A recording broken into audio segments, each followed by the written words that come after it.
Hola chicos, ¿cómo están? Buenas noches. Doctor, buenas noches. Hola, hola Juan Doctor, Diego. Muy bien. Ya tienes las diapositivas ahí, ¿cierto? Sí, doctor. Ya. Entonces podemos comenzar, ¿eh? Muy bien. Vamos a ver. A ver, pasa por favor. La siguiente. Ujú. Muy bien. Vamos a hacer un breve...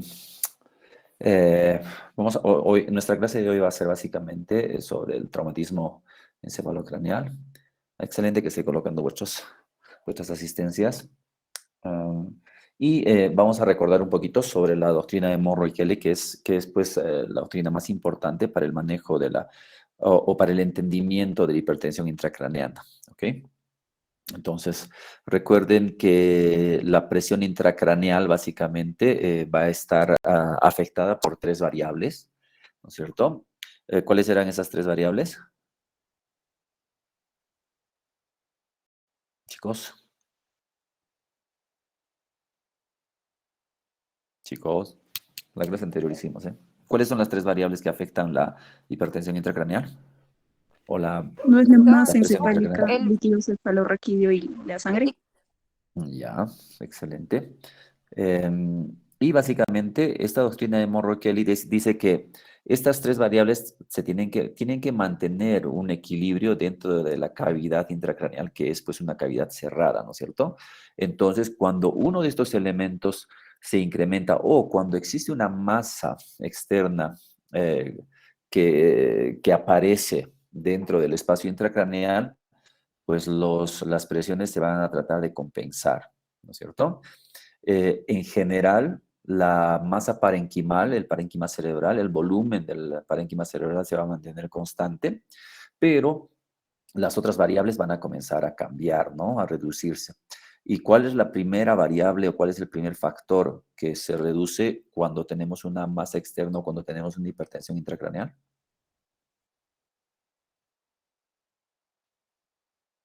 De esas tres variables que nosotros teníamos, ¿cuál es la primera variable que se afecta en un paciente con hipertensión intracraneal? La sangre, El doctor. volumen sanguíneo, doctor. El volumen sanguíneo, ¿no es cierto? Y en este volumen sanguíneo, ¿cuál se afecta el volumen sanguíneo arterial o el volumen sanguíneo venoso? Venoso. Venoso, ¿no es cierto? Entonces el flujo sanguíneo venoso se comienza a reducir y pues esto altera definitivamente la fisiodinamia del intracraneal, ¿no? Luego, si la masa sigue incrementándose, pues la otra variable va a tener que afectarse también y va a tener que reducirse. En este caso sería ¿cuál? ¿Cuál sería la segunda variable en afectarse? Líquido cefalorraquídeo, doctor. El Líquido líquido cefalorraquídeo. cefalorraquídeo. Excelente, ¿no? Y recuerden que el volumen sanguíneo arterial solo se afecta después, ¿ya? Después de la afectación del líquido cefalorraquídeo. Entonces, tenemos la afectación del volumen sanguíneo venoso, tenemos la afectación del líquido cefalorraquídeo en segundo lugar y finalmente la afectación del volumen sanguíneo arterial. Muy bien, el parénquima siempre se va a mantener constante, el volumen parenquimal siempre va a permanecer constante. ¿Cuánto era la presión intracraneal? ¿Cuáles eran los valores normales de la presión intracraneal? 5 a 15, doctor. Los de 5 a Milímetros de 15. mercurio. ¿Correcto? Muy bien. Entonces, ¿y cuando hablamos de hipertensión intracraneal?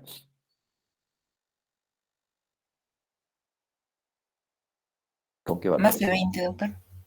Con valores mayores a 20 milímetros de mercurio.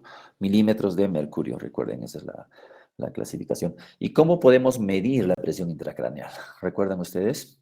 Teníamos dos modelos para medir la presión intracraneal, ¿cierto? Uno, el modelo analógico, básicamente, o el modelo digital, básicamente con pues, un medidor de presión intracraneal, un sensor de presión intracraneal.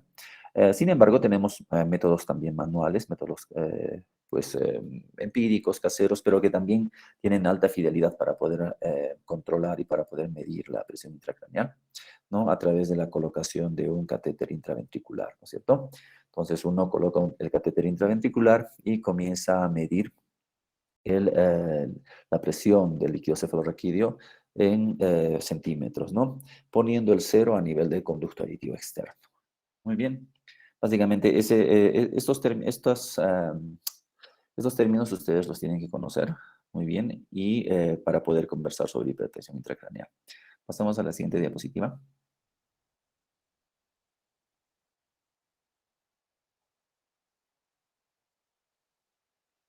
La siguiente diapositiva.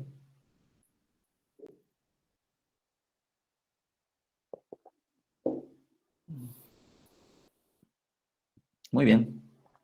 Y cuando nosotros hablamos sobre el TEC, sobre el traumatismo cráneoencefálico, pues definitivamente hablamos sobre la escala de coma de Glasgow, ¿no? Que ha sido o que es el principal medidor o la principal escala para valorar cuantitativamente a nuestros pacientes, ¿ya?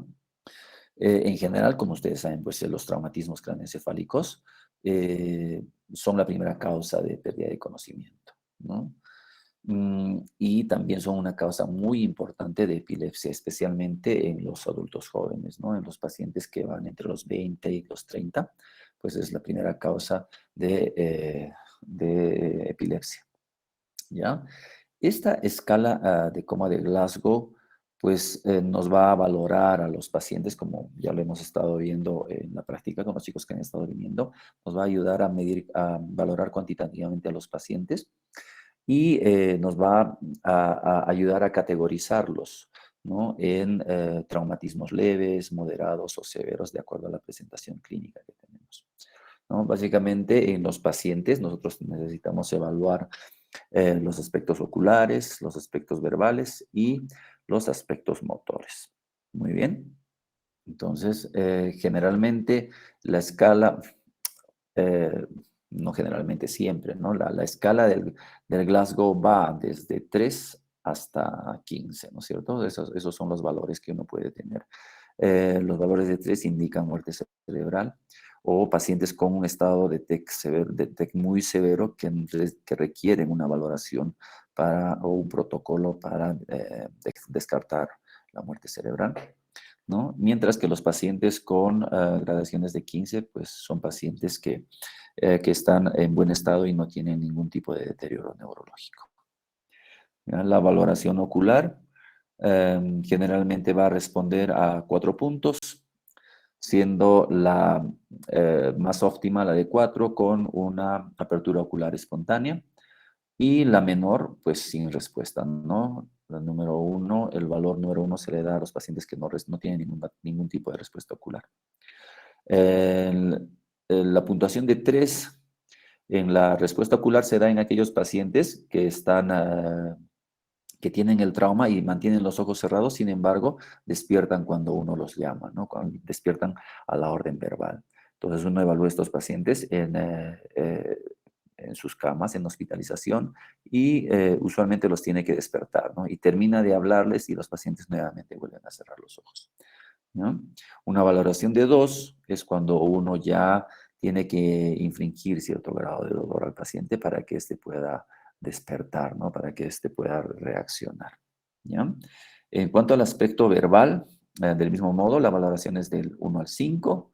El 5, pues, en el 5 tenemos un paciente con un estado preservado, con un estado neurológico preservado, y obviamente el paciente va a presentarnos respuestas coherentes, ¿no?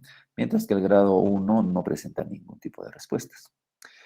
El grado 2, 3 y 4, en el grado 2, 3 y 4, básicamente el paciente o está desorientado o ya está a punto de perder la palabra, ¿no? Perder la respuesta verbal. En el grado 4, los pacientes están desorientados, pero pueden comunicarse, pueden hablar, llegan a configurar oraciones, ¿no? Sentencias, pero el paciente presenta pues una desorientación en tiempo, espacio, persona. En el caso de la gradación 3 para la orden verbal, el paciente ya no logra elaborar oraciones, ya no logra dialogar, sino simplemente presenta palabras inapropiadas, ¿no? Uno le pregunta ciertas cosas y los pacientes solamente responden con algunas palabras y estas son inapropiadas. Y en el caso del 2, el paciente simplemente presenta algunos sonidos incomprensibles. Bien. En cuanto a la respuesta motora, que es la valoración más importante dentro de la escala de Glasgow, pues tenemos 6 puntos a valorar. El 1 y el 6, pues igual que los anteriores, sin respuesta y con una respuesta totalmente preservada, ¿no? En el caso del 6, ¿ya? El paciente obedece las órdenes y está comenzando, bueno, y presenta una actividad motora normal, ¿ya? En el caso de la gradación 5, el paciente localiza el dolor, ¿no? Con ambas extremidades inferiores. Sin embargo, en la gradación número 4, el paciente ya no localiza el dolor, o sea, ya no mantiene la mano tratando de localizar el dolor, sino simplemente levanta la mano para tratar de retirar a quien le está infringiendo el dolor, ¿no? O sea, intenta localizar el dolor, pero nuevamente vuelve a su estado básico, ¿ya? Esto es muy importante a la hora de diferenciar la gradación en estos pacientes. Recuerden que en el grado 5 el paciente mantiene la mano y localiza el dolor, ¿no? Mantiene la mano y trata de localizar el dolor y mantiene la mano en esa posición. Sin embargo, en el 4 ya existe un efecto solamente de retirar el objeto o retirar al sujeto que le está infringiendo el dolor, ¿no? En el caso, pues, de la valoración 3 y 2, ya conocemos, el paciente se está enclavando, ¿ya? El paciente está presentando signos de decorticación con una flexión anormal en el grado 3, y en el grado 2 el paciente está presentando ya una hiperextensión, ¿no? Con signos de descerebración. Muy bien. Entonces, esto generalmente, esta valoración del Glasgow, pues se utiliza para los pacientes adultos, en los pacientes en los cuales uno ya obtiene una respuesta adecuada. Sin embargo, existe una valoración también pediátrica, ¿no? Una escala de Glasgow modificada para los pacientes pediátricos. Pasa a la siguiente diapositiva, por favor.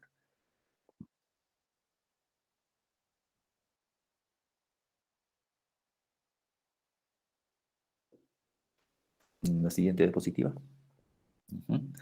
Entonces, en el Glasgow pediátrico, básicamente, la respuesta motora va a ser casi la misma, ¿ya? Tal vez en los menores de 1 año, como ellos no entienden y no obedecen órdenes, simplemente uno va a tener que gritar un poco, ¿no? Y al momento de elevar la voz, el paciente va a abrir los ojos, ¿no? Esa sería la respuesta a la voz, ¿no? Respuesta al grito, ¿ya? En el caso de la respuesta motora, también los pacientes generalmente presentan el mismo patrón, tanto en los menores o mayores, perdón, en los pacientes pediátricos pequeños o más grandecitos. Y, y nosotros vamos a seguir valorando el retiro del dolor, vamos a seguir valorando la flexión, la localización o la hiperextensión. ¿Mm? Sin embargo, la respuesta verbal es la que varía y la que merece cierto tipo de atención en la valoración del Glasgow pediátrico, ¿no? Y aquí inclusive nosotros podemos tener diferentes valoraciones para los chicos que son menores de 2 años, para los que tienen 2 a 5 años o para los que son ya mucho mayorcitos, ¿no?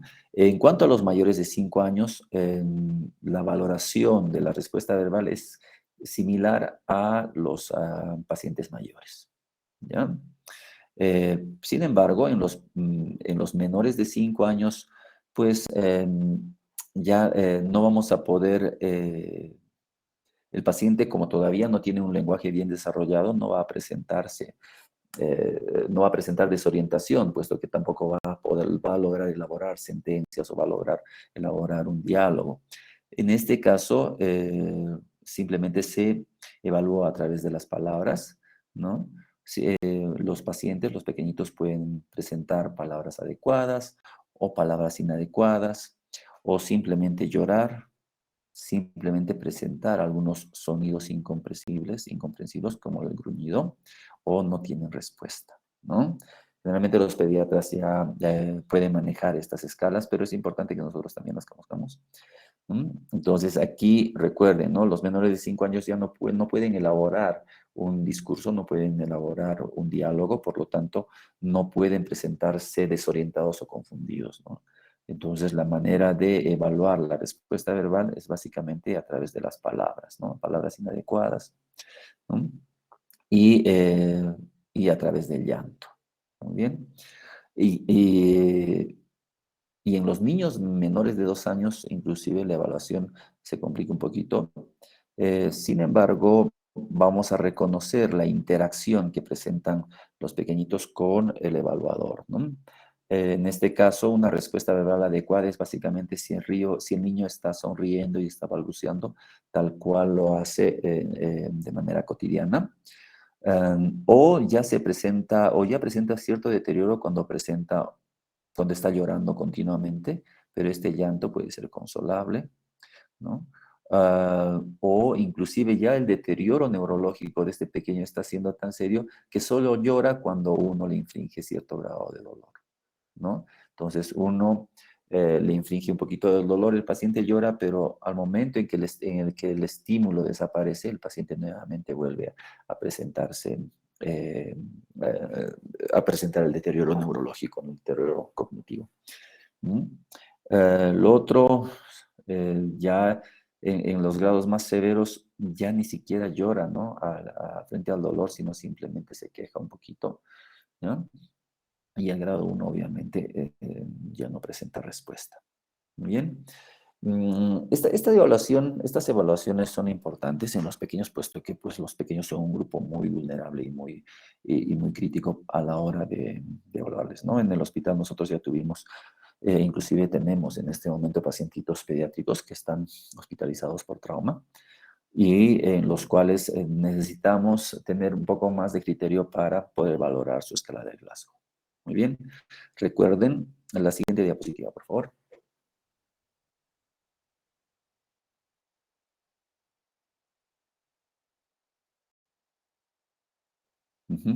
Recuerden que este traumatismo, o recuerden que la escala de Glasgow nos ayuda a diferenciar el traumatismo cráneoencefálico pues, en leve, moderado y severo.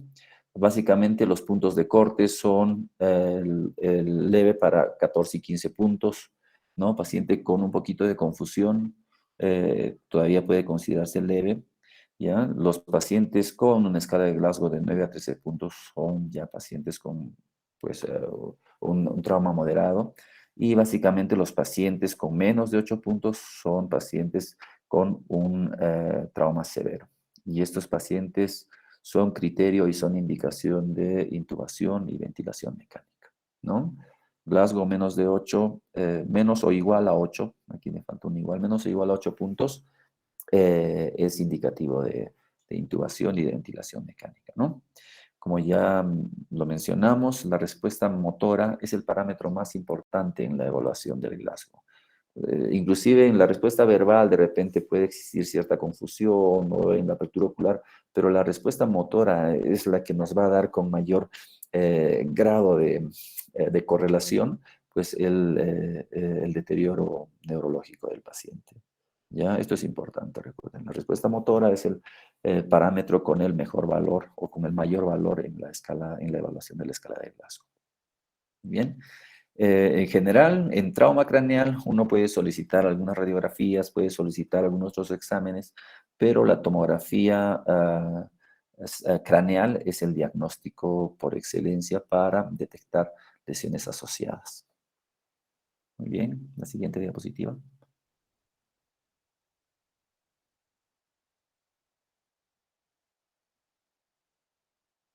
Bien. Y cuando nosotros solicitamos una TAC cerebral, obviamente vamos a reconocer los distintos grados de lesiones que uno pueda presentar, ¿no es cierto? En general existe una escala que es la escala de Marshall, Lawrence Marshall, que nos va a ayudar a determinar el grado de severidad tomográfica que se correlaciona además también con el grado de incidencia de hipertensión intracraneal y el grado de mortalidad. ¿Ya? Entonces, las lesiones difusas o las lesiones de grado 1, pues van a presentar una tomografía normal, ¿no? Las lesiones de grado 2 van a presentar pequeñas lesiones sin desviación de la línea media y con las cisternas basales visibles, ¿no? Entonces, esta es la de grado 1 y la de grado 2, pues en general no presentan grandes efectos de masa o gran hipertensión intracraneal en estos pacientes. ¿Ya? Sin embargo, en la lesión de grado 3, la lesión difusa de grado 3, ya existe ausencia de las cisternas de la base, ¿no? Las cisternas perimesencefálicas, ¿ya? En esta imagen, nosotros ahí podemos ver alrededor del tronco los espacios negros que están alrededor del tronco son las cisternas basales, ¿no? Las cisternas perimesencefálicas, las cisternas peritroncales, ¿ya? Cuando uno tiene un edema cerebral importante, pues estas cisternas de la base comienzan a colapsar y el grado de hipertensión ya es moderado, ¿no? Llega hasta el 60%. Ya los resultados negativos pueden ser más o menos del 50%. ¿Ya? El grado 4, ¿no? La lesión difusa del grado 4, además de presentar esta compresión de las cisternas basales, ya presenta una línea media desviada, más de 5 milímetros, ¿no? Entonces, el eje de la línea media, pues ya se encuentra desviada, lo que indica que existe ya una hipertensión intracraneal manifiesta que se puede evaluar en la tomografía, ¿no? Y funcional del paciente en esta lesión de grado 4 es pésima, ¿no? Llega al 100% de morbimortalidad. Bien. Además tenemos otro tipo de lesiones que no solamente se correlacionan con el grado de la hipertensión intracraneana en la tomografía, que no solamente se correlacionan con la desviación de la línea media o con el colapso de las cisternas basales, sino además con las lesiones o las masas intracraneales, ¿no? Que hayan podido ser evacuadas o no. ¿No? Tipo un hematoma epidural, un hematoma subdural o una contusión hemorrágica, ¿no? Y una lesión, digamos así, de grado 5, pues también se denomina a una masa que ha sido evacuada, ¿no? Y también esto va a presentar más o menos una morbimortalidad del 50%, ¿no? Sin embargo, la lesión un tipo 6 o la lesión número 6 se corresponde con aquellas masas que no han sido evacuadas, ¿no? Y estas masas significativas pues implican lesiones de más de 25 centímetros cúbicos, ¿no? En el parénquima cerebral. Y que probablemente necesitan requerir o necesitan cirugía, puesto que una ausencia en el tratamiento de estas lesiones pues, va a llevar más o menos a un 80% de morbimortalidad. Muy bien. Entonces, recuerden, de todo esto recuerden que la tomografía en los pacientes con TEC están orientadas básicamente a detectar la hipertensión intracraneana que se manifiesta con el colapso de las cisternas basales y con la desviación de la línea media. Entonces, cuando uno ve tomografía, tiene que ver cómo están las cisternas basales y cómo está la línea media. ¿Ya? Si las cisternas basales están colapsadas, pero aún la cisterna o la línea media está preservada, estas van a ser lesiones de grado 3 con una morbimortalidad alta, pero todavía recuperables, ¿no? Sin embargo, pacientes que ya tienen colapso de las cisternas y además desviación de la línea media, pues requieren un tratamiento urgente y su morbimortalidad va a ser alta, ¿no? Muy bien. ¿Alguna pregunta con esta escala? ¿Alguna pregunta con la evaluación tomográfica de los pacientes?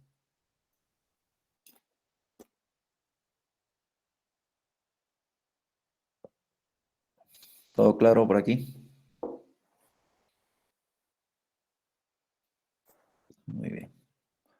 La siguiente diapositiva, por favor. Flor dice sí, doctor, que si quiere preguntar o está todo claro. No, que todo claro, doctor. Ya. Muy bien. Entonces, nuestra siguiente interrogante en cuanto a los pacientes con TEC, pues es cómo manejarlos, ¿no? Cómo manejar el TEC en las urgencias. Obviamente los pacientes llegan a las clínicas, llegan a los hospitales para su tratamiento, ¿no? Y cuando tenemos un paciente con TEC necesitamos evaluar los riesgos que estos pacientes van a presentar, la posibilidad de cirugía que van a tener y el tratamiento que van a recibir. Entonces, estos pacientes se pueden clasificar, los pacientes con trauma craneoencefálico se pueden clasificar en pacientes de bajo riesgo, en pacientes de riesgo moderado o de riesgo alto, ¿no? Los pacientes que presentan bajo riesgo generalmente van a ser aquellos pacientes que vienen o asintomáticos, no han sufrido un accidente de tránsito o pues se cayeron desde una determinada altura o sufrieron la contusión con algún objeto externo, pero no presentan muchos síntomas ni signos neurológicos y generalmente vienen con un poco de cefalea, algo de mareo, no llegan a vomitar y pueden presentar algún tipo de lesión o alguna escoriación en el cuero cabelludo, ¿no? Entonces, en estos pacientes que no presentan otro tipo de síntomas, salvo estos, pues se puede permitir una observación domiciliaria si es que ellos están acompañados o si es que ellos van a estar acompañados por sus padres, amigos o familiares, ¿no? Para evaluar los signos de alarma que puedan presentar y retornar a urgencias, ¿no? Retornar al hospital. Sin embargo, aún en estos pacientes podríamos solicitar una tomografía craneal, una tomografía cerebral, en caso de que tengamos pacientes con cierto grado de etilismo. En el caso de tener pacientes con coagulopatías, pacientes que hayan abusado de drogas o que estén utilizando drogas, que tengan antecedentes neuroquirúrgicos, en algunos pacientes mayores con cierta incapacidad y pacientes con antecedente de epilepsia. Entonces, en ellos sí es importante solicitarles una tomografía cerebral. En todos los demás los podemos observar. Si no son en casa, pues de repente están solos o son pacientes mayores que no van a tener un buen apoyo, una buena compañía en casa, también se les puede observar en el centro de salud o en el hospital por algunas horas. Muy bien. La siguiente diapositiva.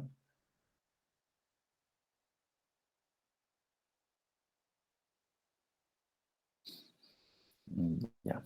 En el caso de los pacientes o de riesgo moderado o de moderado riesgo, pues ellos ya no solamente van a presentar cierta cefalea o mareos, sino pueden asociar vómitos, ya pueden tener cierto grado de amnesia, cierto grado de pérdida de conocimiento después del trauma, pueden haber presentado algunas convulsiones, pueden tener un hematoma subgaleal pues importante, significativo.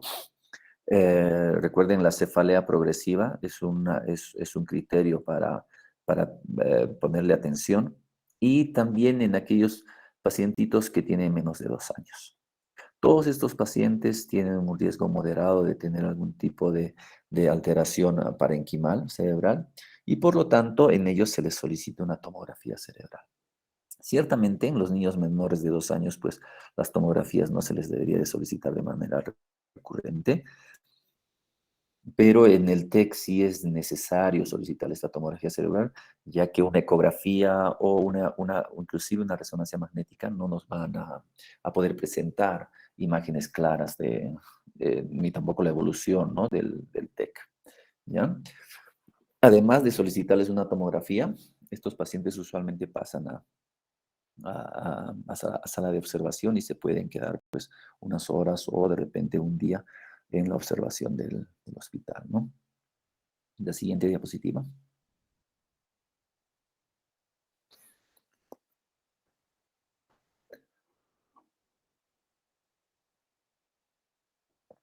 Muy bien. Y luego tenemos a este otro grupo de pacientes que son los pacientes de alto riesgo, ¿no?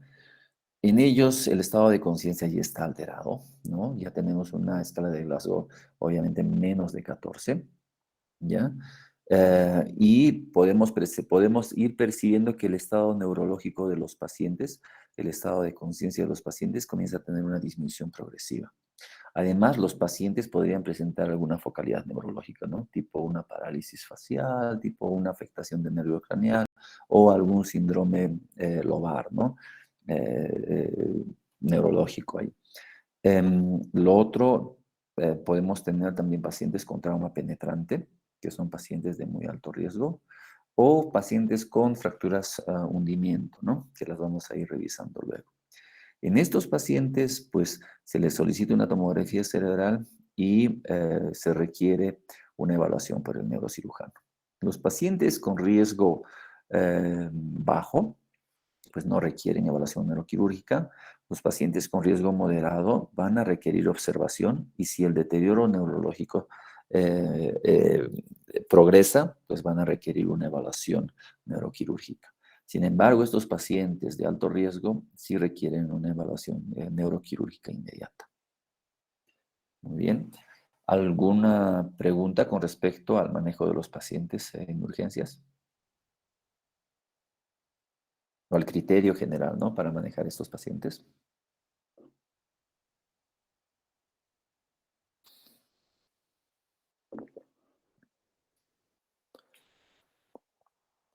Muy bien, creo que no hay ninguna. La siguiente diapositiva, por favor.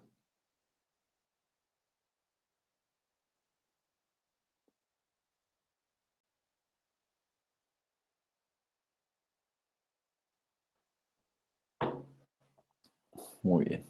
Obviamente, los pacientes con traumatismo cráneoencefálico pueden presentar fracturas, ¿ya? Fracturas craneales de distintos tipos. Podemos tener, por ejemplo, estas fracturas lineales que están aquí en flechitas negras, ¿ya? Pues las fracturas obviamente van a referirse eh, a un impacto de alta energía, ¿no? ¿No? Sin embargo, las fracturas no tienen o el grado de lesión, o sea, no tiene una correlación pronóstica muy buena o con el daño cerebral, ¿no? No existe una buena correlación entre una fractura lineal y el daño cerebral. Por lo tanto, en estos pacientes se necesita solicitarse una tomografía craneal, ¿ya? Y el pronóstico obviamente va a depender más de la lesión parenquimal asociada o la lesión intracraneal asociada como una hemorragia epidural, por ejemplo, que de la fractura en sí. Muy bien. Entonces, salvo que no presenten, salvo que estas lesiones presenten alguna lesión añadida, algún tipo de hemorragia o contusión, pues usualmente estas fracturas lineales no requieren tratamiento quirúrgico y sueldan, ¿no? Sin ningún inconveniente con el crecimiento del paciente. Muy bien. En muchos de ellos hay que observárseles, ¿no? Especialmente en aquellas fracturas que sean temporales y que asocien por lo menos hematomas laminares epidurales, pues estos hematomas podrían progresar. Entonces, estos pacientes requieren observación, ¿ya? Y básicamente, pues también van a requerir evaluación neuroquirúrgica para la posibilidad de algún tipo de tratamiento quirúrgico de la patología asociada a estas fracturas lineales. La siguiente diapositiva.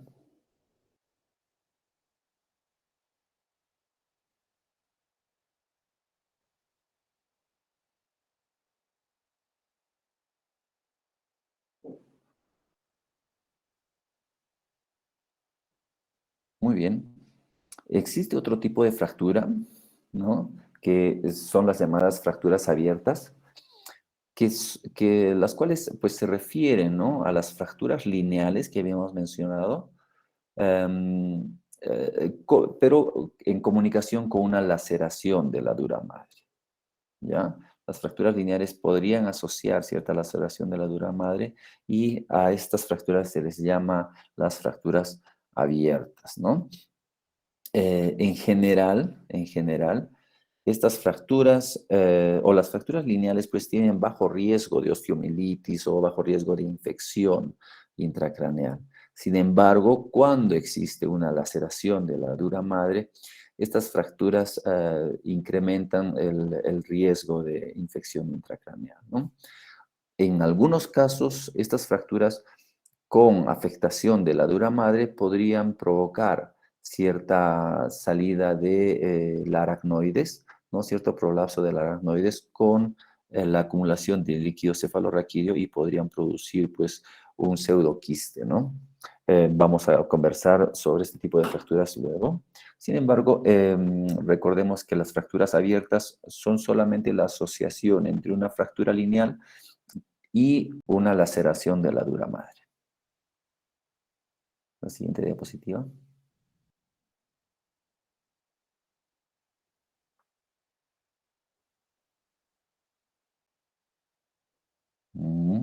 Aquí tenemos otro tipo de fractura, una fractura hundimiento, ¿no? Como vemos en esta imagen. Y estas fracturas hundimientos pues se van a producir cuando la energía, pues se aplica en un área muy pequeña, ¿no? Relativamente pequeña. Y el criterio para el diagnóstico de estas fracturas va a ser que la tabla externa o el nivel de la tabla externa pues se hunda por debajo del límite anatómico de la tabla interna, ¿no es cierto?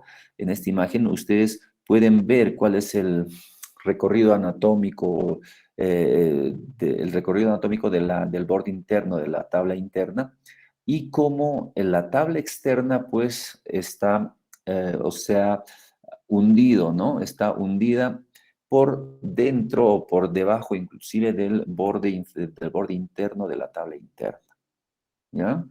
Entonces, ese es el criterio para estas fracturas hundimiento.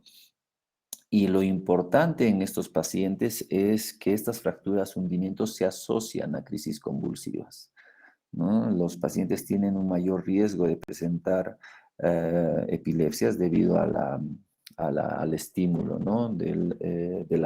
Al estímulo óseo en el parénquima y son un factor de riesgo para las epilepsias precoces, ¿no? Y debido a esto, generalmente estas fracturas requieren cirugía, ¿ya?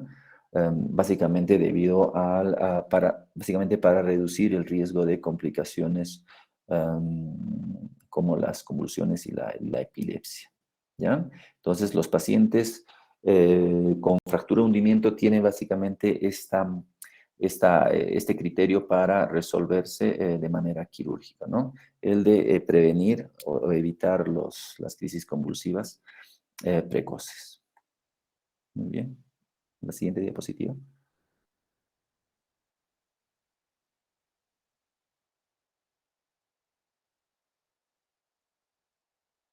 Ujú.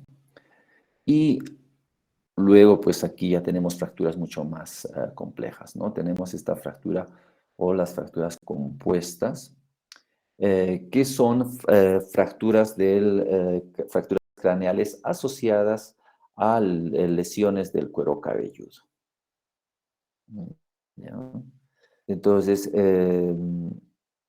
estas fracturas además eh, también se llaman compuestas cuando vienen asociadas a lesiones de la pared de los senos paranasales, como en la imagen que podemos observar ahí en la diapositiva. Pues ahí los senos frontales están fracturados y la pared del seno frontal está invadida. Por lo tanto, existe una comunicación directa entre el parénquima y el exterior, ¿no? Lo que hace que estas heridas se conviertan en heridas contaminadas. Además, estos pacientes también podrían presentar fracturas a nivel mastoideo, ¿no? Con lesiones o con apertura de las celillas mastoideas o con lesión del oído medio, ¿no? Y el tratamiento va a requerir cirugía, puesto que al ser heridas contaminadas, pues van a requerir una limpieza quirúrgica y antibióticos sistémicos para prevenir una infección, o sea, una osteomielitis o una infección, o inclusive una meningitis, ¿no? Generalmente estos pacientes podrían presentar infecciones del cuero cabelludo por el estafilococo aureus, ¿no? Que es el germen más frecuente en estos casos. Muy bien. La siguiente diapositiva.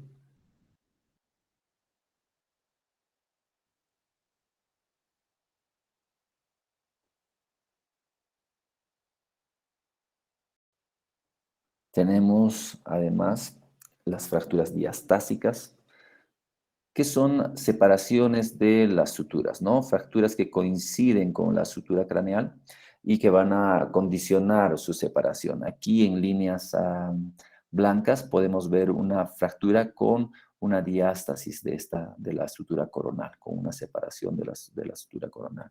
Estas fracturas diastásicas generalmente se presentan en los niños menores de 3 años, ¿no? En los cuales aún las suturas pues no están bien configuradas y no están bien osificadas. Entonces, estos aspectos van a condicionar que los pacientes puedan presentar suturas diastásicas, que además también podrían asociarse con fracturas lineales o con otro tipo de fracturas craneales. Muy bien. Aquí básicamente hay que recordar que el diagnóstico de estas fracturas diastásicas pues se va a realizar mediante el análisis comparativo, ¿no? De las dos, por ejemplo, en este caso de las dos suturas coronales, ¿no? O del lado derecho y el lado izquierdo de la sutura coronal. Muy bien, entonces esa comparación nos va a permitir reconocer la separación de esta sutura o la diástasis de esta sutura coronal. La siguiente diapositiva.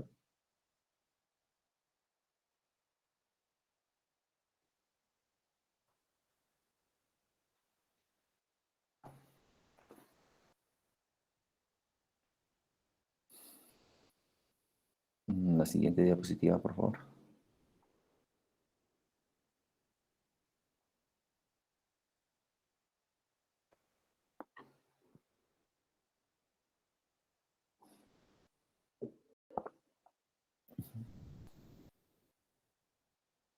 ¿Se me está escuchando, chicos? ¿Me están escuchando? ¿Sí? Sí, doctor. Sí, doctor. Sí, doctor. Bien, doctora. Ajá. Ok. Juan Diego.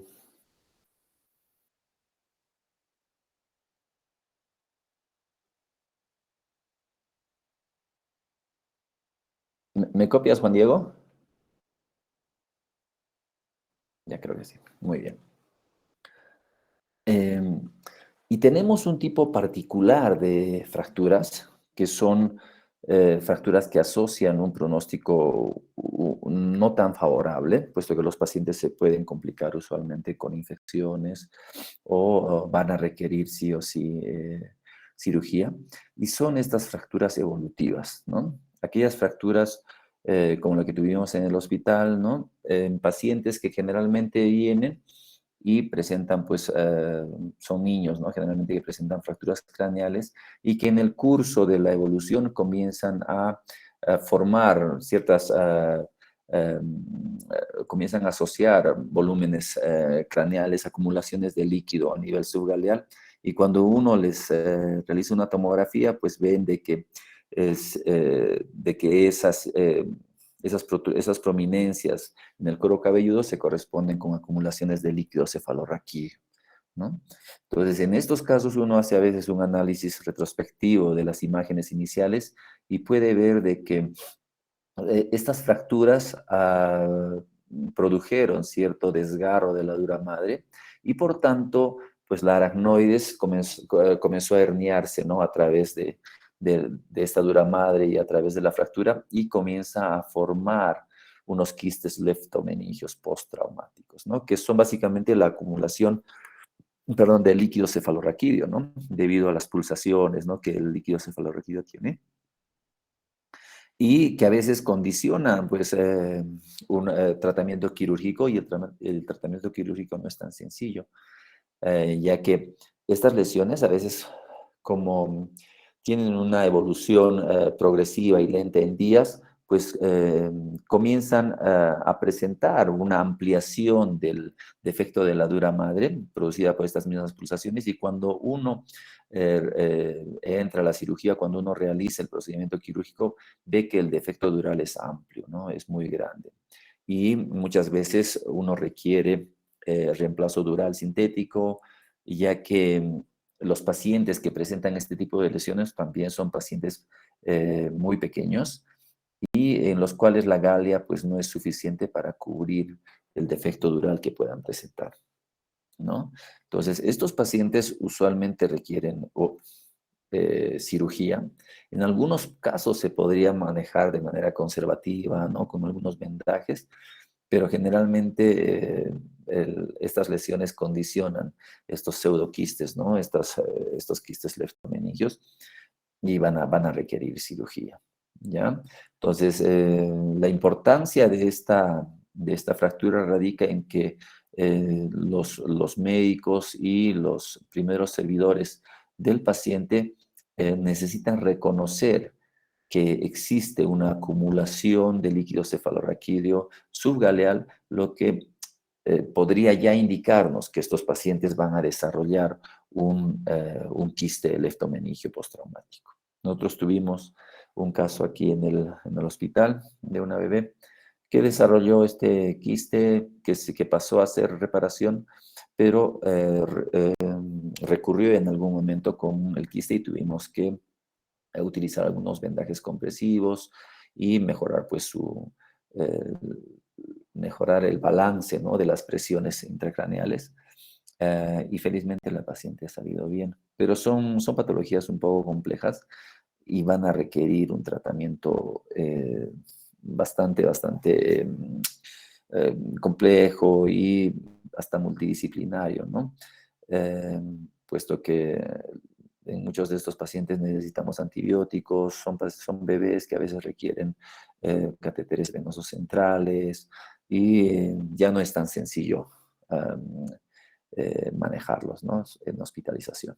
Entonces, la nota puntual aquí es que nosotros como médicos tenemos que reconocer este tipo de fracturas evolutivas y estos pacientes se tienen que tratar de inmediato, tienen que pasar a cirugía en los primeros días o en las primeras olas de haberse reconocido el cuadro para que podamos tener un mejor pronóstico en el paciente y una menor estancia hospitalaria. Muy bien, la siguiente diapositiva.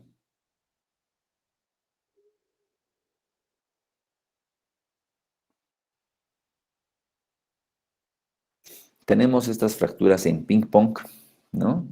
Eh, que se presentan en los lactantes, en los pacientes pediátricos, y que representan básicamente las fracturas hundimiento, pero en tallo verde, ¿no?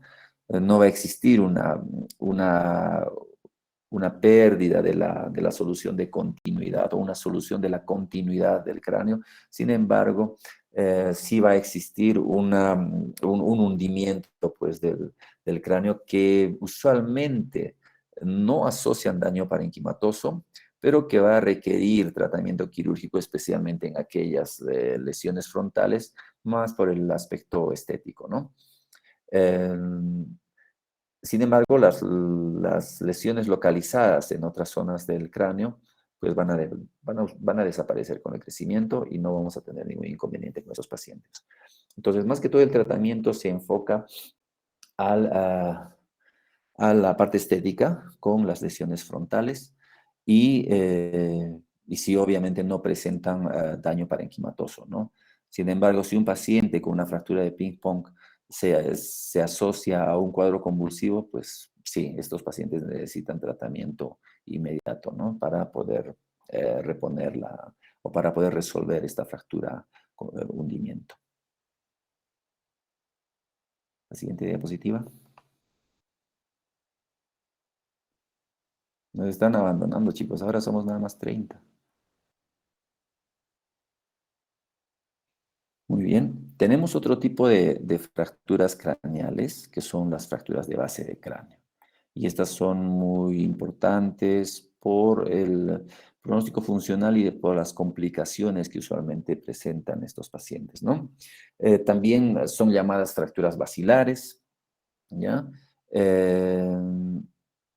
Y pues este tipo de lesiones se van a sospechar cuando las fracturas o cuando los pacientes con trauma presentan además equimosis retroauricular, ¿no? El signo de Battle, que lo presentamos ahí, o cuando presentan lesiones periorbitarias, ¿no? Equimosis periorbitarias como los ojos de mapache, ¿no?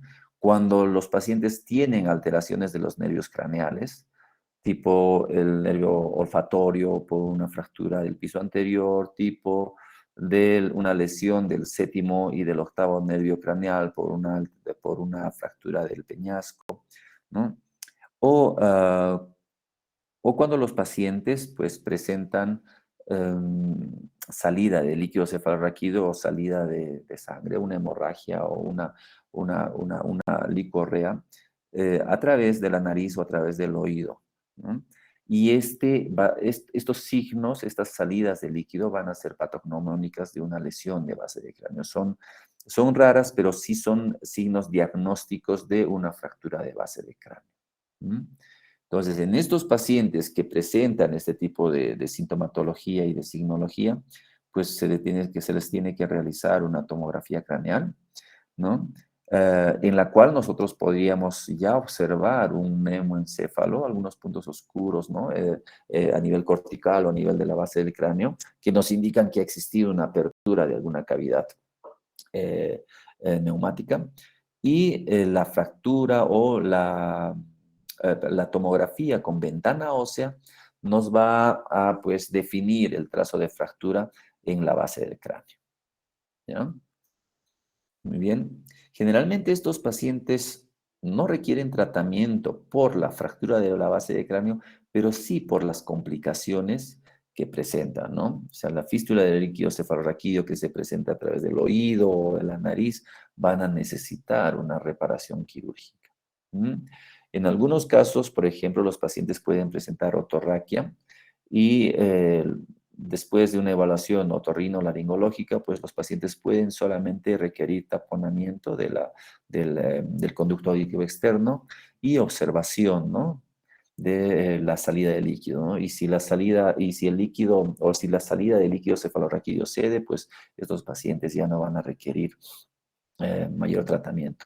Sin embargo, si es que estos pacientes aún presentan una otorraquia continua, pues van a requerir una sutura de la lesión cutánea o de la lesión asociada, ¿no?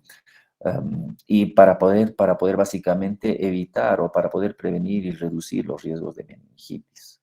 Lo mismo va a suceder con aquellas rinorraquias en los cuales los pacientes pueden presentar salida evidente del líquido cefalorraquídeo a través de la nariz. Sin embargo, muchos de ellos, por la posición que tienen al momento de estar en reposo, van a sentir básicamente que el líquido se les va hacia la orofaringe. Estos pacientes no van a presentar salida del líquido evidente a través de las fosas nasales, pero sí van a percibir el sabor salado del líquido cefalorraquídeo que está discurriendo por la orofaringe. Entonces, esa es una pregunta muy importante en el interrogatorio para que uno pueda reconocer una salida, ¿no? Una fístula de líquido cefalorraquídeo a través de las fosas nasales, pero que se están yendo hacia la orofaringe. Muy bien. Además, estas fracturas de base de cráneo, pues sí nos van a producir lesiones de nervios craneales, como lo hemos mencionado. Por ejemplo, una parálisis del nervio facial, una parálisis periférica del nervio facial que tiene que rehabilitarse. Una fractura de la base media o de la base anterior nos podrían producir lesiones vasculares, arteriales, ¿no? Nos podrían producir, por ejemplo, una fístula carótido cavernosa, ¿no? Una lesión en el piso medio, pues podría producirnos este tipo de lesiones y el paciente podría evolucionar básicamente como una proftosis, quemosis y cierta pulsación en el ojito, ¿no? En el tiempo. Entonces, la fractura en sí no va a resolverse, pero sí vamos a tener que tratar esta fístula carótido cavernosa, ¿no es cierto? Entonces, lo mismo también sucede con algunos aneurismas, con algunos, eh, eh, por ejemplo, aneurismas de la arteria vertebral, que a veces uno podría, eh, o que un paciente podría sufrir después de un traumatismo, de un traumatismo y de una fractura de la base del cráneo. ¿Ya? Entonces, esto es importante reconocer estas complicaciones en estos pacientes. Muchos de ellos no van a requerir tratamiento, pero sí las complicaciones que se presenten, pues van a necesitar medidas urgentes. La siguiente diapositiva.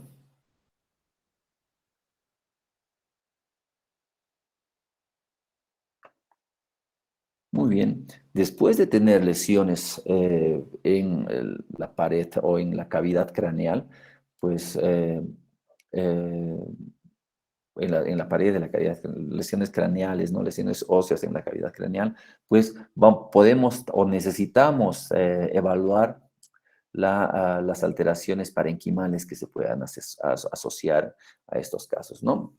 Y uno de los problemas,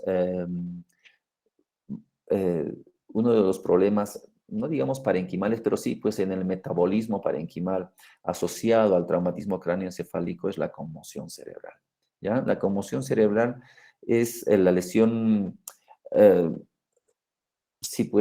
bioquímica o anatomopatológica parenquimal cerebral producida por un traumatismo cráneoencefálico que se presenta con más frecuencia y con menos severidad en los pacientes que han sufrido, obviamente, traumatismo craneal, ¿no es cierto? Y esta conmoción cerebral se va a caracterizar por una alteración transitoria de la conciencia. Puede tener una duración variable, generalmente son pocas horas o un par de días, en los cuales el paciente va a presentar cierto grado de amnesia y cierto grado de discoordinación o incoordinación en el comportamiento, ¿no? Cuando uno le realiza la tomografía a estos pacientes, no va a encontrar ningún tipo de daño radiológico, tampoco un daño anatomopatológico, ya que el mecanismo fisiopatológico de la conmoción cerebral se relaciona con una disfunción bioquímica del ATP mitocondrial o una disfunción en la actividad de los neurotransmisores, ¿no? Por tanto, pues estos pacientes usualmente no van a requerir un tratamiento específico. En algunos de ellos se podría utilizar pues algunos agentes, ¿no? Como la citicolina, aunque la evidencia científica para el manejo de estos casos es muy limitada, ¿no? No existe una evidencia muy amplia para el uso de algunos medicamentos en la conmoción cerebral. Muy bien, pero sí hay que reconocer que esta es pues la patología más frecuente y menos severa del traumatismo cráneoencefálico, sin evidencia alguna de lesión en la evaluación radiológica. La siguiente diapositiva.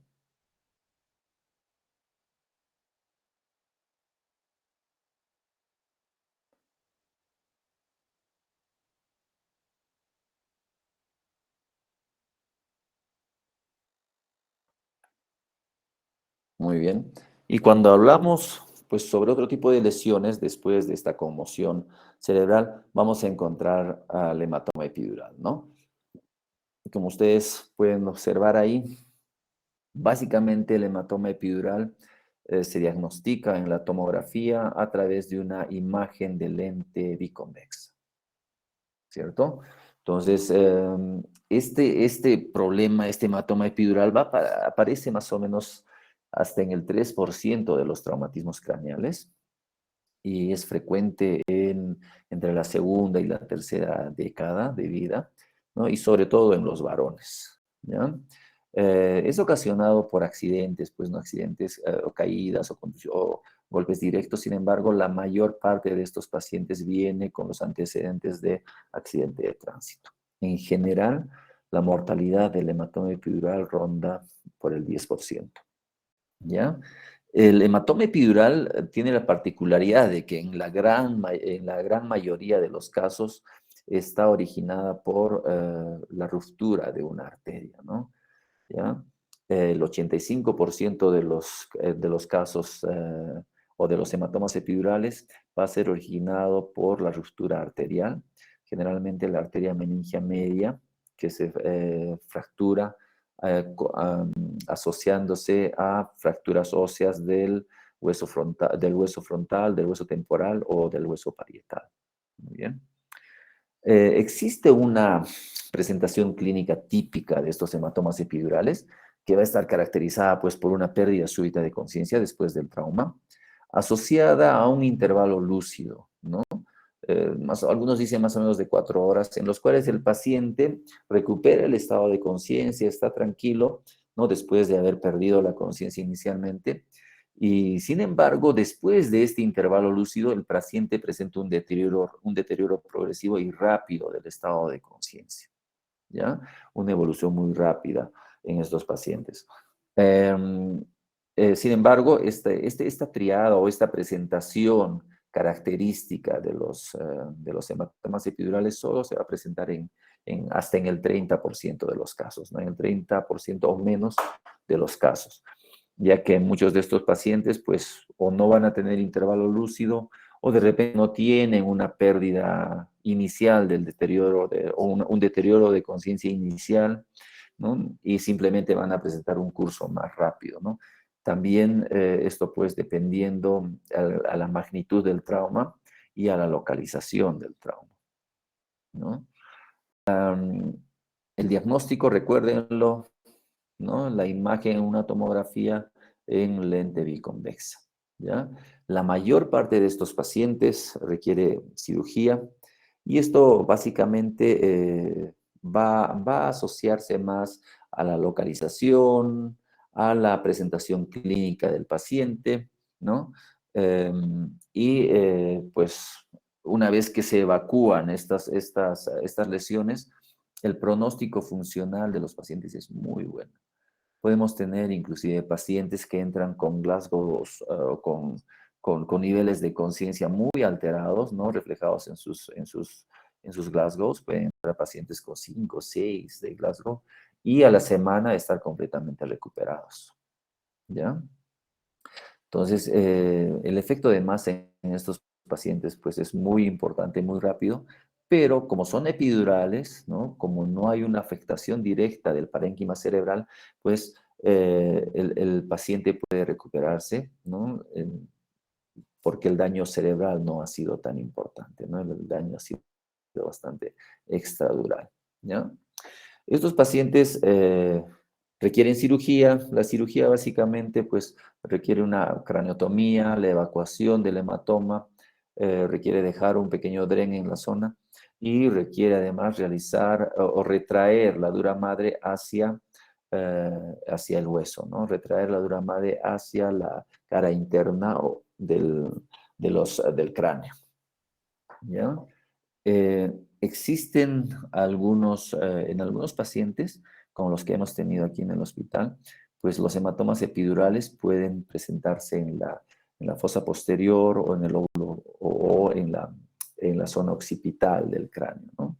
Y en estos pacientes hay que tener cuidado porque pueden estar asociados a fracturas o a rupturas o fracturas de los senos venosos grandes, ¿no? El seno longitudinal o el seno transverso o inclusive a veces la tórcula no puede estar afectada por alguna fractura y la introducción o la penetración de alguna de estas esquirlas óseas en estos senos venosos. Entonces, en estos pacientes con estas lesiones de fosa posterior sí hay que ser muy cuidadosos a la hora de realizar las craniotomías y pues permitir una reparación anatómica de estos senos venosos. Muy bien, la siguiente diapositiva.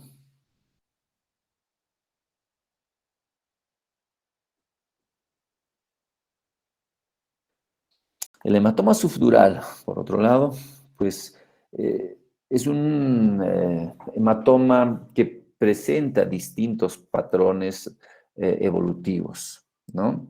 Y usualmente va a estar producido por la ruptura de las venas puente Por lo tanto, el sangrado del hematoma subdural va a ser generalmente venoso, ¿no? Este sangrado, como les digo, puede producirse por esta ruptura de las venas puente, ¿no? O también por la lesión de las venas corticales directamente, ¿no? Y la lesión parenquimal, ¿no? Como podemos ver en estas imágenes, el diagnóstico en la tomografía pues va a ser a través de una imagen que se presenta en semiluna, ¿no? Y de acuerdo al patrón evolutivo de estos pacientes, pues podemos tener lesiones o lesiones agudas en aquellos pacientes cuya evolución es de 3 días, ¿no? Y estas lesiones agudas pueden presentar una muy alta mortalidad, ¿no? El hematoma subdural es mucho más severo que el hematoma epidural, inclusive, ¿no? Y a pesar de la cirugía, ¿ya? Entonces, los pacientes con hematomas subdurales agudos que presentan un alto deterioro neurológico, pues van a presentar una morbimortalidad muy alta.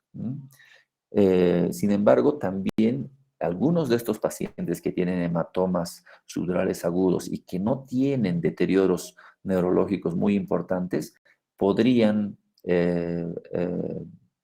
podrían prolongar su cirugía hasta estadios en los cuales el hematoma comience a liquefactarse y la cirugía pueda ser mucho más sencilla, ¿no? La cirugía del hematoma subdural agudo es muy compleja y muchas veces va a requerir inclusive realizar craniectomías descompresivas. ¿Mm? Entonces, la fase subaguda ya se va a presentar en aquellos pacientes en los que tenemos pues, más de 3 días de evolución y más o menos 3 semanas de evolución, ¿no es cierto? Aquí en este cuadrito, o en las imágenes que vemos, pues la primera imagen superior izquierda se corresponde con un hematoma subdural agudo, en el cual el sangrado pues se ve muy hiperdenso en la tomografía, ¿no? Sin embargo, al lado ya tenemos hematomas subdurales subagudos en los cuales se pueden observar aún algunos coágulos sanguíneos con cierta actividad, pero, la densidad de este hematoma o de esta colección subdural ya va apareciéndose un poco al del parénquima, ¿no? Muchos pacientes con hematomas subdurales subagudos inclusive se hacen irreconocibles a la diferenciación entre el hematoma y el parénquima, ¿no? Y uno básicamente necesita ver los surcos, ¿no? Los surcos corticales y compararlos con el otro lado para ver que existe una compresión de este hematoma en el parénquima cerebral. Muy bien. Entonces, el hematoma subdural subagudo es un poquito complejo a veces de poder diagnosticarse y en algunos casos inclusive requeriríamos una resonancia magnética nuclear para definir muy bien los límites entre el parénquima y el hematoma. Muy bien. Pero cuando estos hematomas ya sobrepasan, pues las 3 semanas, cuando ya sobrepasan el mes, ya se hacen crónicos, ¿no? Tenemos aquí distintos patrones de hematoma subdural crónico en la parte inferior central de estas fotos, de estas imágenes, ¿no? Y estos hematomas subdurales crónicos generalmente se van a presentar en pacientes ancianos y alcohólicos, ¿no? ¿Y por qué? Porque básicamente los pacientitos mayores pues ya tienen cierta atrofia cerebral, lo mismo que los pacientes alcohólicos crónicos, que va a hacer que cualquier hematoma subdural pues no se evidencie clínicamente desde el inicio, ya que existe un espacio en el cual se puede acumular, ¿no? este sangrado debido a la atrofia cerebral que presentan estos pacientes. Y con el tiempo, pues estos sangrados comienzan a formar algunos tabiques, comienzan a liquefactar y estos mismos tabiques comienzan a producir una mayor acumulación de contenido pues, seremático, de contenido seroso subdural, lo que va a condicionar un efecto de masa gradual, ¿no? Estos pacientes con hematomas subdurales crónicos de pronto comienzan a presentar alteraciones cognitivas, comienzan a presentar alteraciones en la función motora, pero en un lapso de tiempo prolongado. Y muchos de estos pacientes son erróneamente diagnosticados como demencias, ¿no? O como Alzheimer, ¿no? Demencias primarias. Sin embargo, cuando uno les realiza una tomografía computarizada, pues puede ver que estos pacientes presentan este tipo de lesiones y en los cuales el tratamiento quirúrgico les va a dar un pronóstico funcional muy bueno, ¿no? Cuando estos pacientes se operan, eh, usualmente recuperan su estado de conciencia anterior al evento del problema, ¿no? Sin embargo, muchos de estos pacientes no recuerdan que hayan sufrido traumas craneales importantes, ¿no? Y esa es otra característica de estos pacientes con hematoma subdural, que usualmente se originan por traumatismos muy pequeños. De pronto, alguno de estos pacientes pues se golpeó la cabeza cuando estaba yendo al baño, o la puerta, pues, o alguien más comenzó a abrir la puerta y le golpeó en la cabeza. Y son accidentes sumamente ligeros, pero que pueden producir este tipo de problemas, ¿no? O a veces estos pacientes pues están yendo en algunos automóviles y de pronto estos movimientos de desaceleración o de aceleración podrían producir un efecto de contragolpe en un cerebro que ya está eh, ligeramente atrofiado y en el cual pues las venas puente están tirando continuamente, ¿no? Entonces pequeños movimientos de tracción o pequeños movimientos de aceleración, de aceleración y desaceleración van a producir sangrados de estas venas puente. Muy bien. El tratamiento quirúrgico en estos pacientes generalmente requiere una trepanopunción, ¿no? Una craneostomía, un pequeño agujero en las zonas del hematoma para evacuar esos hematomas y para poder dejarles un pequeño dren que dura 1 o 2 días y después del cual pues los pacientes se recuperan bien, ¿ya? En muchos de los pacientes, o muchos de los pacientes podrían presentar estos hematomas laminares sin mucho efecto de masa y sin mucha evidencia o sin mucho deterioro neurológico. Y en ellos ya hay un protocolo, pues ya hay abundante información y abundante literatura para poder utilizar corticoides.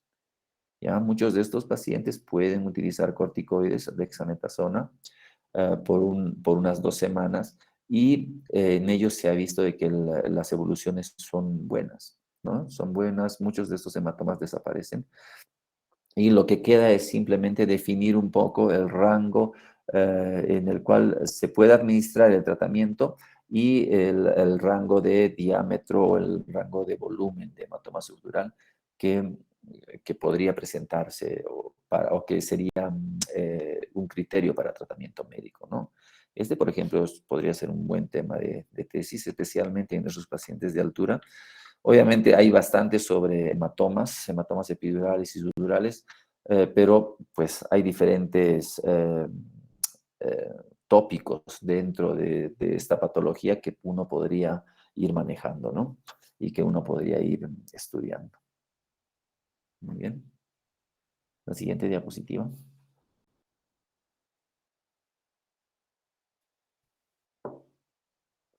Bueno, muy bien. En esta diapositiva básicamente vamos a comparar, ¿no? Las diferencias que el hematoma epidural y el hematoma subdural poseen, ¿no? En cuanto al origen, ya mencionamos que el hematoma epidural se originaba básicamente por ruptura de una vaso arterial, ¿no? Es un sangrado arterial y el sangrado arterial más frecuente relacionado al hematoma epidural es el sangrado de la arteria meningia media. Muy bien. Por el contrario, o por otro lado, pues el hematoma subdural se va a originar por ruptura de las venas corticales o por ruptura de las venas puente, ¿no? Vamos a tener distintos patrones de evolución, agudo, subagudo, crónico, ¿no? Y en estos pacientes vamos a tener distintas presentaciones clínicas a su vez, ¿no?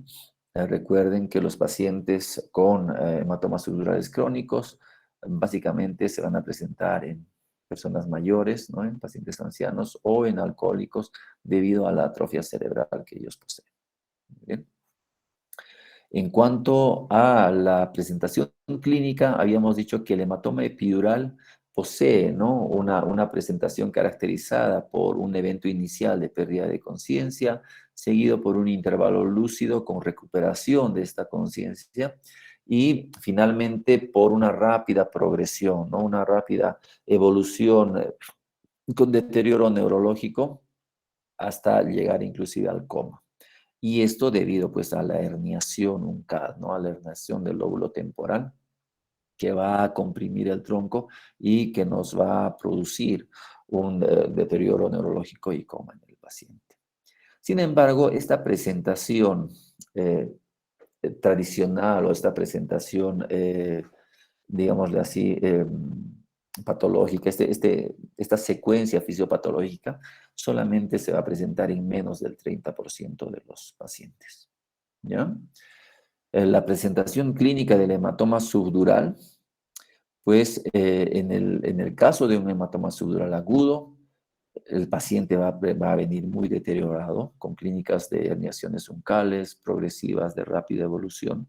Sin embargo, los pacientes con cuadros subagudos o crónicos, pues básicamente se van a caracterizar por un deterioro cognitivo, pero mucho más lento, mucho más prolongado, ¿no? Asociado a cefalea, asociado a una demencia que podría simular ACVs isquémicos o que podría simular, como ya les había dicho, demencias de tipo Alzheimer, ¿no? ¿Ya? En cuanto a la tomografía, recuérdenlo, el hematoma epidural se va a caracterizar por ser una lesión hiperdensa en forma de lente biconvexa, ¿no? Y el hematoma subdural, pues va a tener una forma de semiluna, ¿no? Dependiendo de la presentación aguda, subaguda o crónica, el hematoma subdural va a ser hiperdenso, ¿no? En su forma más aguda, va a ser pues regularmente isodenso en su forma subaguda y va a ser hipodenso o casi similar al líquido cefalorraquídeo a veces en la forma crónica. ¿Ya? Esto es importante, recuérdenlo, ¿no? La hiperdensidad en sus formas más agudas, la isodensidad en las formas subagudas y la hipodensidad en los hematomas subdurales crónicos. Bien. En cuanto a la lesión parenquimal, como lo mencionamos, el hematoma epidural pues no va a presentar una lesión parenquimal directa, sino básicamente por el efecto de masa, ¿no? La compresión extradural que se presenta y por tanto la recuperación de estos pacientes va a ser mucho mejor, va a ser mucho más rápida. En el caso del hematoma subdural, pues la lesión parenquimal sí es importante, ¿no? Puesto que las estructuras que se lesionan, pues son las venas puente, las venas corticales. Y obviamente eso va a producir una alteración parenquimal importante, ¿no? Por otro lado, la sangre, al estar dentro de la cavidad dural o dentro por debajo, digámoslo así, de la dura, pues va a estar en contacto directo con el parénquima. Y eso también va a producir cierto deterioro eh, eh, parenquimal cerebral, ¿no? En cuanto a la mortalidad, mencionamos que el hematoma epidural puede llegar a tener una mortalidad del 10% aproximadamente, ¿no? Eh, Obviamente esto va a requerir que el diagnóstico sea precoz, que el diagnóstico sea oportuno y que el tratamiento quirúrgico pues sea también oportuno. ¿Mm? Sin embargo, en el hematoma subdural, especialmente en los casos agudos, la mortalidad va a ser muy alta, ¿no? Puede llegar hasta el 90% de los pacientes, ¿no? Muchos de estos pacientes, pues a pesar de la cirugía, como les digo, no solamente van a requerir la evacuación del hematoma, sino además van a requerir una cranectomía descompresiva, porque esta lesión de las venas corticales y de las venas puente, pues va a producir una congestión venosa importante, ¿no? una congestión venosa que se va a traducir en una edema cerebral bastante importante y recurrente en los pacientes con trauma craneal. Bien. El tratamiento, sí, el hematoma epidural requiere una craniotomía, una cranectomía y una evacuación del contenido epidural sanguíneo. Lo mismo que el hematoma subdural, ¿no? En el caso de ser un hematoma subdural agudo, pues se va a requerir una craniotomía bastante amplia, con posibilidades inclusive de craniotomía descompresiva, ¿ya? Sin embargo, los pacientes con hematomas subdurales crónicos ya van a requerir una evacuación quirúrgica más simple a través de una craneostomía, ¿no? A través de una trepanación. Y algunos de ellos podrían requerir drenaje subdural, otros de ellos no. Y el pronóstico de estos pacientes y la evolución de estos pacientes va a ser muy bueno.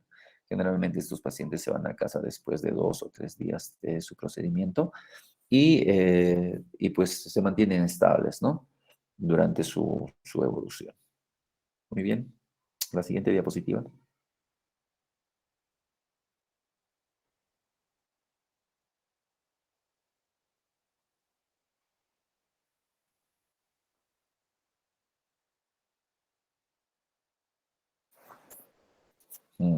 Ahora pasamos a hablar sobre las contusiones, la contusión cerebral. Como ustedes pueden ver aquí, pues son imágenes ya eh, eh, hiperdensas, ¿no? Que reflejan básicamente un sangrado intraparenquimal en la tomografía, ¿no? Que pueden o no asociarse a fracturas y usualmente se van a asociar a efectos de masa importante, ¿no? Como la desviación de la línea media y como el colapso de las cisternas basales, ¿no? Estas van a estar frecuentemente localizadas en el lóbulo frontal, ¿no? En la superficie orbitaria, en el polo frontal, ¿no? También se van a ubicar en la porción más anterior y basal del lóbulo temporal y en el lóbulo occipital. ¿Y por qué estas zonas? Porque justamente estas zonas son las áreas más sensibles al daño por contragolpe, ¿ya? Eh, este daño ocasionado por el movimiento brusco del encéfalo, ¿no? Dentro de la cavidad craneal, dentro del cráneo. Y en el caso del lóbulo temporal, por este contragolpe, pero en contra de las superficies óseas, ¿no? Como el ala del esfenoides, ¿ya? Entonces, esta es la fisiopatología de estas contusiones cerebrales, ¿no? Y básicamente la indicación quirúrgica va a depender pues del tamaño, va a depender de- del grado de hipertensión intracraneal, ¿no? Que estén produciendo, de la localización y del estado neurológico del paciente, ¿no?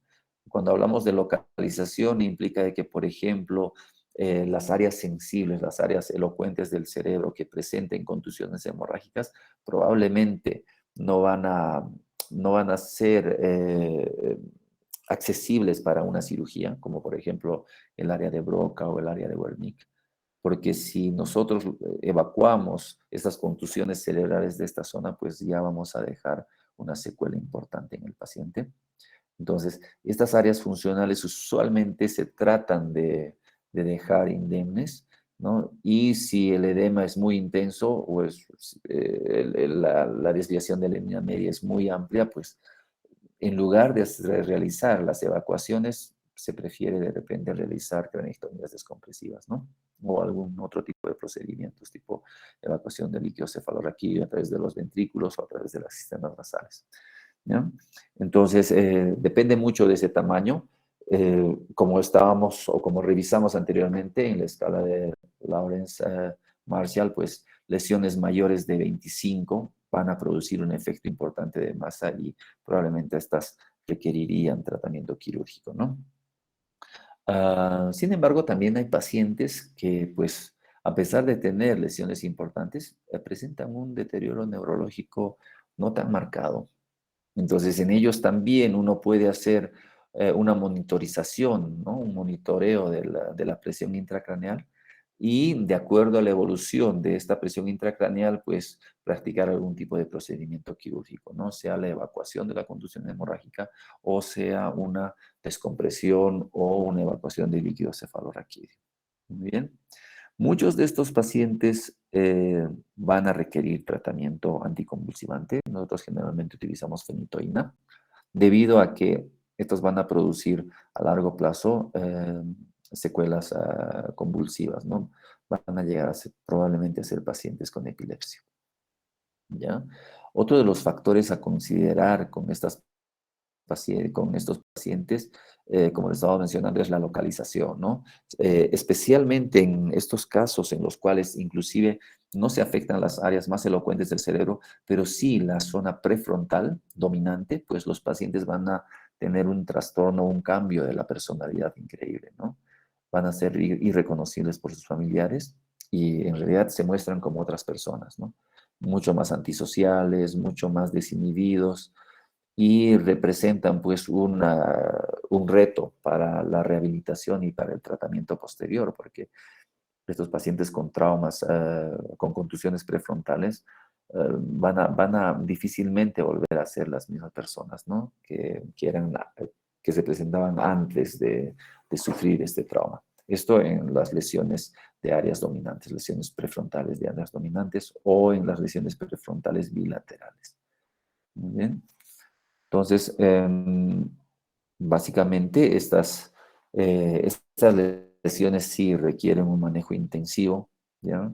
Y son las lesiones que nos van a dar pues un síndrome de hipertensión intracraneana mucho más permanente y más continuo, que va a requerir manejo en UCI, nuestros manejos o nuestras medidas generales para el paciente con hipertensión intracraneana, osmoterapia a grandes dosis, pueden inclusive requerir ventilación mecánica con coma barbitúrico, ¿ya? Pueden requerir manejos con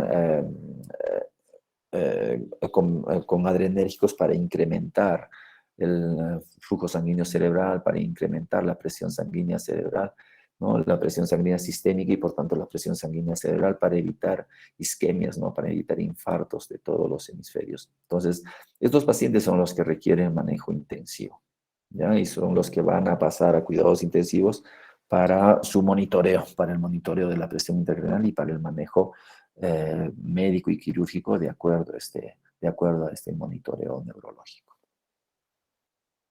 Bien, la siguiente diapositiva.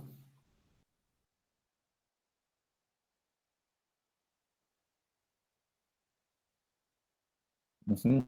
Y ya para terminar, tenemos esta última lesión, que es la lesión axonal difusa, ¿no? Que se va a producir básicamente por mecanismos rotacionales, ¿no? O de desaceleración y aceleración. Usualmente los pacientes con lesión axonal difusa se presentan con un deterioro neurológico importante, pero cuando uno les hace una tomografía, pues la tomografía no muestra un daño parenquimal o una hemorragia o cualquier tipo de lesión intracraneal que refleje este deterioro neurológico, ¿no? Entonces, a veces uno sospecha, pues, de que de repente el paciente está sedado o que el paciente tiene algún otro trastorno metabólico, hidroelectrolítico, infeccioso que pueda condicionar su deterioro neurológico.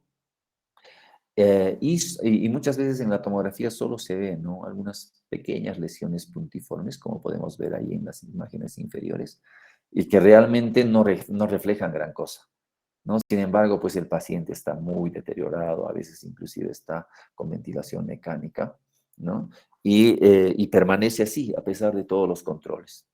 Entonces, estos pacientes van a una resonancia magnética y en la resonancia, pues sí, en algunas fases tipo flare, uno ya puede observar algunas hemorragias puntiformes en las zonas axonales, ¿no? ¿Ya? Y esto se puede reconocer o se clasifica pues en distintos grados, ¿no? Y grados de severidad asociados a las imágenes de resonancia magnética. Bien, Entonces, por ejemplo, algunos pacientes van a presentar este tipo de lesiones puntiformes entre la corteza y la subcorteza, ¿no? Van a ser córticos subcorticales, ¿ya? Estos son los grados un poco más leves de lesión axonal y los pacientes todavía pueden tener cierta recuperación a lo largo de su evolución. Sin embargo, el grado 2, por ejemplo, ya nos va a presentar lesiones de este tipo, hemorragias, ¿no? Hemorrágicas, pero a nivel del cuerpo calloso. Con un pronóstico ya un poco más reservado. Y finalmente, aquí le puse grado 2, y finalmente el grado 3, ¿no? La lesión axonal difusa, grado 3, aquí la corrigen, por favor, ya se va a corresponder con una lesión o con hemorragias en las porciones del tronco encefálico, ¿no? Ya son las lesiones hemorrágicas a nivel del tronco. Entonces, esto, recuérdenlo, el grado 1 son hemorragias puntiformes, córticos subcorticales. El grado 2 son estas mismas lesiones, pero en el cuerpo calloso. Y el grado 3 son estas lesiones puntiformes hemorrágicas, pero a nivel del tronco encefálico. Córtico subcortical, cuerpo calloso y tronco encefálico. Básicamente, lo que la lesión axonal representa, pues, es un daño de los axones, ¿no? En la histopatología uno puede ver que hay una lesión difusa en los axones debido a estos movimientos de aceleración, desaceleración y estos movimientos rotacionales. Muy bien. Entonces, siempre sospechen de estas lesiones en aquellos pacientes que vienen en un mal estado general, pero que no presentan imágenes muy importantes en la tomografía, salvo algunas lesiones puntiformes que ya les hagan sospechar sobre las lesiones axonales difusas. Muy bien, creo que esta es la última diapositiva, si no me equivoco. Y pues sí, estamos a 10 minutos de terminar con la clase. Si tuviesen alguna duda, por favor, o alguna pregunta con respecto a trauma craneal.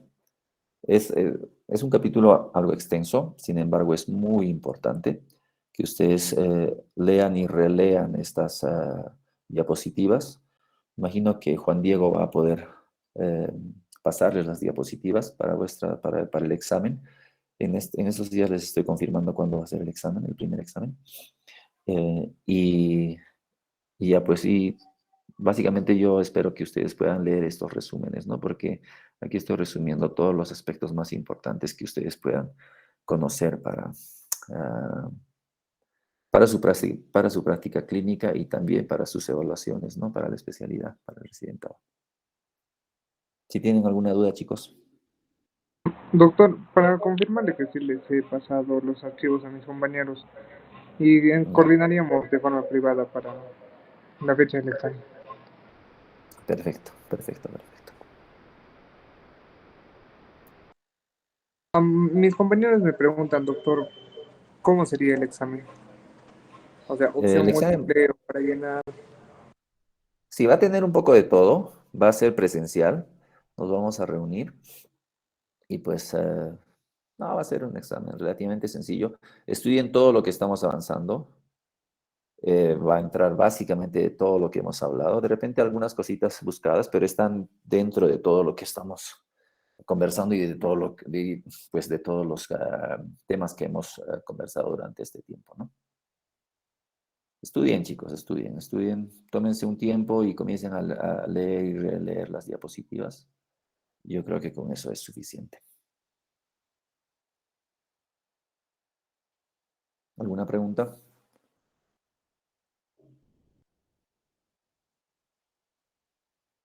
Muy bien, creo que no tenemos más, es un poquito tarde. Nos veríamos el viernes. Ya, y en estos días te estoy confirmando, Juan Diego, cuándo quedamos con el examen. Voy a consultar también a los otros docentes para qué fechas tienen sus evaluaciones para poder hacerlas pues casi al mismo tiempo. Está bien, doctor. Muchas gracias. Listo, chicos. Entonces, mañana con el grupo que está rotando tenemos cirugía. Y dime, Juan Diego. Doctor, en los del viernes clases normales, ¿verdad? Ya la siguiente semana Sí, sería el examen. sí. Ya la siguiente semana. De repente va a ser un día fuera de clases, chicos. Puede ser, ¿no es cierto? Lo coordinamos para que sea un día fuera de clases para no cortar nuestras actividades.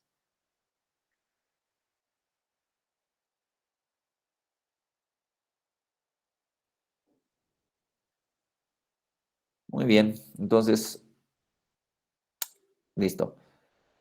Conversamos, nos vemos el día viernes, cuídense mucho, ¿ya? Y cualquier duda que tengan, por favor, simplemente a través de Juan Diego o pues tienen mi WhatsApp también, ¿no? Entonces pueden escribirme ahí. Listo, cuídense mucho, nos vemos chicos, hasta luego. Gracias, doctor. Gracias, doctor. Buenas noches. Gracias, doctor. Buenas noches.